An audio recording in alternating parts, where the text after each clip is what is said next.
Good morning Pilipinas and welcome back po sa Panahon TV. Sa puntong ito, makakapanayam na po natin ang isang weather forecaster ng Pag-asa, walang iba kundi si Mr. Chris Perez.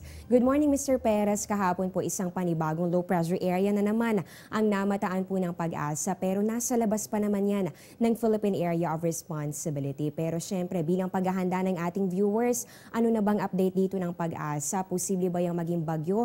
Kailan ito papasok at saan ba yan makakaapekto? Magandang umaga mo at sa mga taga-subaybay ng Panahon TV.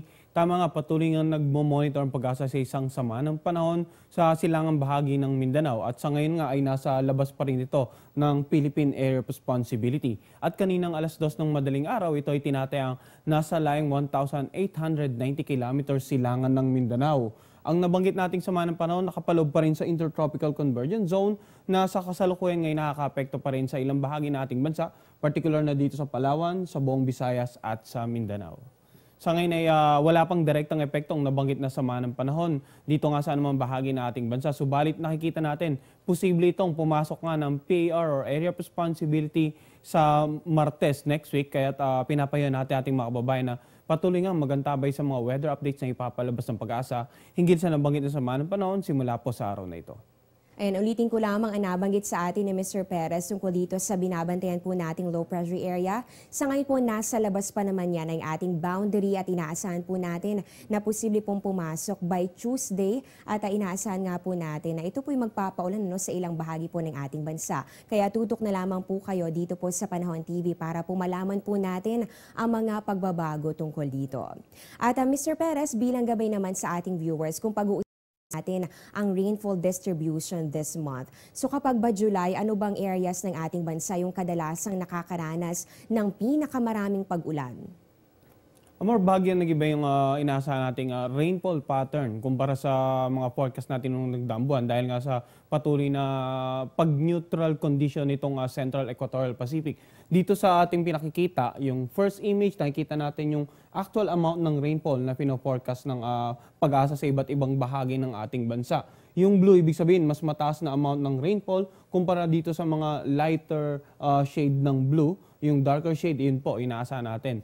Ngayon dito sa pangalawang image naman, makikita natin yung percentage ng normal. Kumbaga gaano ba karami yung amount ng rainfall na pinorcast natin ngayong buwan ng July kumpara doon sa normal na natatanggap ng ating bansa sa buwan ng July during the past 30 years. Now, makikita natin itong green dito sa may bandang Mindanao and certain parts of the Visayas area. Ibig sabihin yan, near normal yung inaasahan nating dami ng pag-ulan na posibleng ang matanggap nito mga areas na to kumpara sa dito sa may bandang Luzon na itong dilaw, ibig sabihin yan below normal yung amount of rainfall na inaasahan for the month of July. So, to sum things up, mapapansin natin na mas marami na yung paulan na posibleng matanggap ng Mindanao and certain parts of Visayas ngayong buwan ng Hulyo kumpara sa mga natanggap during the El Nino period. Dahil nga inaasahan natin na posibleng ang magsimula ng La Nina ngayong latter part of July hanggang sa August at posibleng ang yung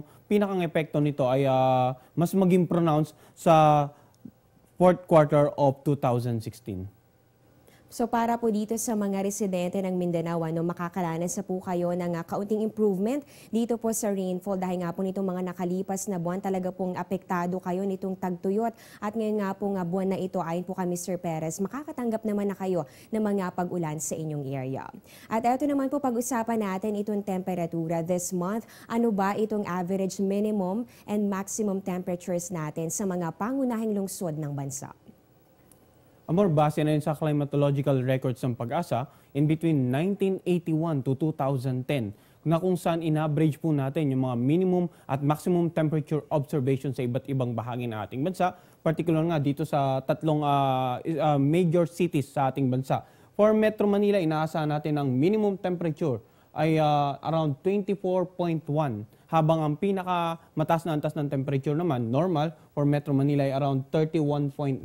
Samantala dito sa may bandang Cebu, inaasahan po natin around 24.9 ang minimum temperature in the average at ang maximum naman ay 31.5. Dito sa Metro Davao, 23.9 ang average sa minimum temperature at ang maximum temperature naman ay 31.5. Now, ano po bang ibig sabihin nito? hindi naman porke ito po yung binigyan natin na normal ay dito lang yung range ng temperature na ma-observe natin for the month of July. Maaring bahagyang mas mataas or mas mababa, depende po sa weather system na makakaapekto sa anumang bahagi ng ating bansa sa buwan ito. Subalit inaasahan po natin na hindi naman ganong kalaki ang difference kung i-average din po natin yung ma-observe natin for the month of July kumpara dito nga sa mga normals na ipinakita natin sa ngayon. Ay nabanggit po sa atin at nabigyan tayo ng overview tungkol dito sa average temperatures na inaasahan natin sa mga key cities ng ating bansa ngayong buwan. At panghuling katanungan na lamang po, Mr. Perez, ano po ba ang nilalaman ng inyong 5 AM weather forecast? Saan lugar ba makakaranas ng maulang panahon sa mga susunod na oras? Sa ngayon, Amor, patuloy pa rin nakakapekto ang Intertropical Convergence Zone or ITC dito sa may bandang Palawan, Visayas at Mindanao.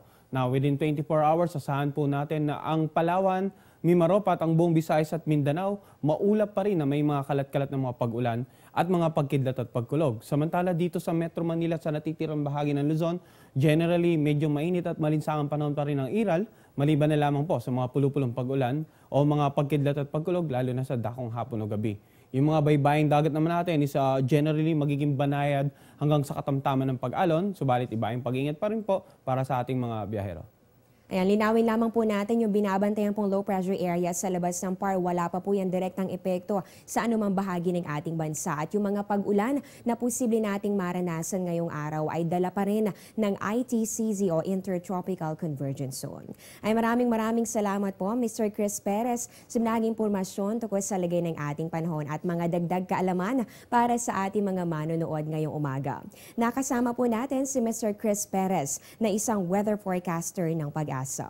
Dito na po nagtatapos ang aming programa. Maraming salamat sa pagtutok. Live mula sa Pag-asa Weather and Flood Forecasting Center. Ito ang Panahon TV kung saan walang pinipiling panahon ang pagbibigay impormasyon. Nakasama niyo po ang inyong weather lover Amor La Rosa na nagsasabing ang taong handa at may nahon kayang lagpasan ang hamon ng panahon. Good morning po sa inyong lahat at mag-ingat po kayo. Ang programang ito ay hatid sa inyo ng Air 21. Sagot ko, padala mo.